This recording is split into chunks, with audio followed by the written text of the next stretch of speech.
तो ये कहानी कोई पुरानी कहानी नहीं है। ये इंसिडेंट सिर्फ 8-9 साल पहले का है, जो मैं आपको बताने जा रहा हूँ। इस इंसिडेंट के बाद उस गांव के लोगों ने उस घर को हमेशा के लिए बंद कर दिया। मध्य प्रदेश के इलाके में एक छोटा सा गांव था, जहाँ पे मोबाइल नेटवर्क भी बड़ी मुश्किल से मिलता था। गांव के लोग रात को 6-7 बजे के बाद बाहर निकलना बंद करते थे। उस घर में रमेश, उसकी पत्नी और उसका 6 साल का बेटा रहते थे। एक दिन रात को करीब 2 बजे रमेश का जो बेटा था 6 साल का, उसको एक आवाज़ सुनाई दी, दरवाज़ा खोलो। बच्चे को लगा कोई सपना है, तो बच्चा वो बात सुन के चुपचाप से सो गया। अगले दिन उस बेटे ने अपने पापा यानी रमेश को ये कहानी बताई। तो रमेश ने बोला, अरे बेटा ऐसा कुछ नहीं होता, सो जाओ। 2-3 रात ऐसा ही सिलसिला चला। हर रोज़ रमेश का बेटा रमेश को बताता था कि पापा मुझे आवाज़ें सुनाई दे रही है, और हर बार की तरह रमेश उसे कुछ तो भी स्टोरी सुनाकर सुला देता था।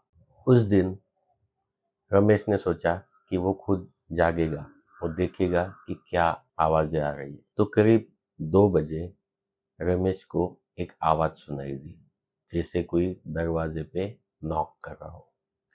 जैसे ही रमेश उस दरवाजे को खोलने के लिए गया, तो उसके बेटे ने बोला कि पापा दरवाज़ा मत खोलो, ये हम नहीं है।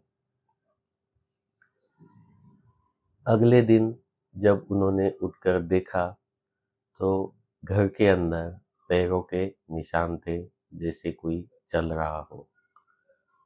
बट ये पैरों के निशान घर के बाहर की तरफ जाते हुए नहीं थे, सिर्फ घर के अंदर आने वाले निशान थे। तो अगली रात रमेश ने सोचा कि मैं फिर से आज जाऊंगा और देखूंगा कि क्या हो रहा है।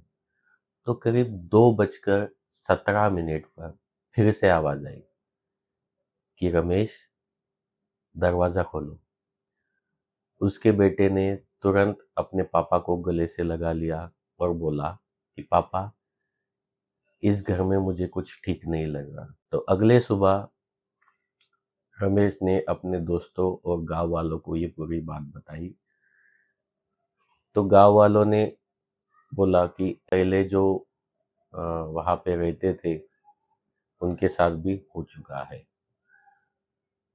तो ये सुनकर रमेश ने वो मकान खाली कर दिया और गांव वालों ने वो पूरा मकान सील कर दिया।